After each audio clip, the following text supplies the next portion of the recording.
Do you really know as much as you believe you do?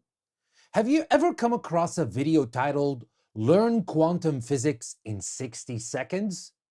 Or perhaps stumbled upon a 10-second clip promising to teach you how to master Italian today? And there you are, after a scroll or two, feeling like you've grasped something profound. Maybe even enough to impress people at dinner parties. But here's the thing. Are you really learning, or are you just accumulating scraps of information that feel substantial in the moment, but fade away by the time dessert is served? This isn't to say that these short formats are bad. On the contrary, they can be great. They give us quick access to bite sized pieces of knowledge and are excellent for sparking curiosity. It's a little like getting an appetizer before a meal. But imagine if appetizers were all you ever ate. You'd be missing out on the full course. And sooner or later, your hunger for understanding would be creeping back. The real challenge lies in recognizing the limits of what you observe through these snippets. Social media makes it even trickier, thanks to algorithms that love to show us more of what we already agree with. Well, this creates something known as confirmation bias, where we start believing the world operates exactly the way we think it does. Because, hey, all the content we see confirms it. The tricky thing, the more convinced we are that we know something, the less likely we are to seek further understanding. That's where the Dunning-Kruger Effect kicks in, when a little knowledge makes us think we're experts. Now, you've seen it before. It's when someone watches a few videos on investing and suddenly feels ready to give Warren Buffett advice. But here's the truth. Real knowledge is humbling. The deeper you go into any field, whether it's philosophy, science, history, or gardening, the more you realize how much you don't know and how much you still need to learn. Mastery takes time, it takes effort, and most importantly, it takes an open mind that says, I've learned something today, but I bet there's still so much more to discover. Lifelong learning isn't just a fancy phrase, it's a mindset, a way of life where you never stop digging, questioning, and improving. It's not about knowing everything, but rather staying curious about the things that matter to you. So, what do we do with all that short content we encounter every day? We enjoy it, of course. Use it as a starting point and let it nudge us in new directions. But we also need to remember that knowledge isn't a sprint, it's a marathon. If something catches your interest, great, dive deeper, read a book, take a course, have a real conversation about it. Don't settle for a surface level understanding when you have the opportunity to go deeper and truly master something. After all, the world isn't going to slow down, and knowledge will only keep evolving. The trick is not to get trapped in the illusion that we've arrived at the final destination in our learning journey. Trust me, guys, there is no finish line. So here's a little nudge. Whatever it is you care about, take one more step today. Read that extra article, watch that documentary, ask questions, keep going. You'll never regret knowing more, but you might regret believing you already know enough.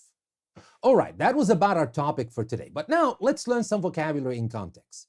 Now, in our topic, we came across some everyday yet thought-provoking words and phrases that highlight the way we experience and engage with knowledge today.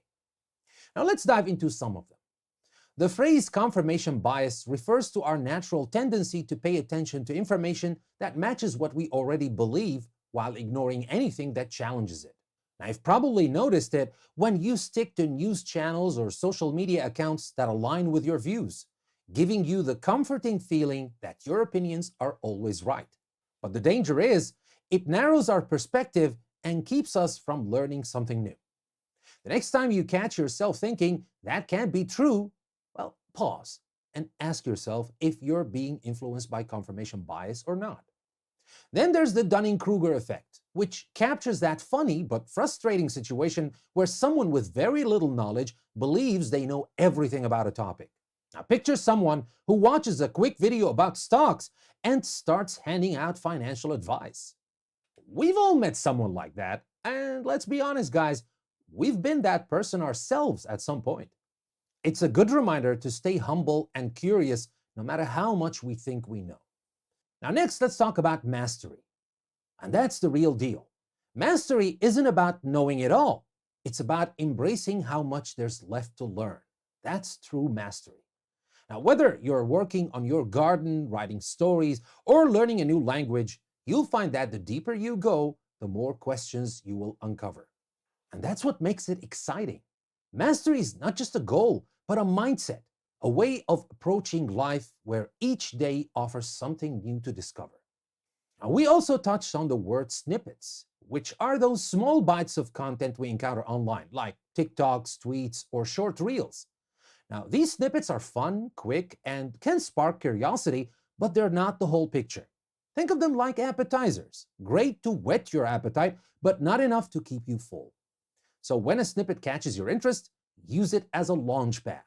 Follow it with deeper research, maybe by reading a book or taking a course. And finally, there's the idea of lifelong learning. Well, this phrase encourages us to stay curious and open-minded even beyond formal education. It's not just about taking a class now and then, it's about maintaining a spirit of exploration throughout life. Every question you ask, every conversation you have, and every new topic you pursue is part of this lifelong journey. So don't get stuck thinking you've reached the end, because truly, there's no finish line in learning. Now, with all these words in mind, how do they fit into your life? What's a topic you thought you understood, only to realize there's much more to learn? And have you ever caught yourself falling into confirmation bias or the Dunning-Kruger effect? Well, these are great questions to reflect on as you continue your own learning adventure, and let me know what you think in the comments section below. Well, that's the end of our episode. Don't forget to subscribe, like the video, and share it with your friends and family, and most importantly, share your thoughts with me in the comments section. And my friends, this is just a small part of what we do in English Plus Podcast. So if you want to learn more, just go to our website or listen to the podcast on your favorite podcast listening forum. Thank you very much for watching. I'll see you next time. And remember, never stop learning with English Plus Podcast.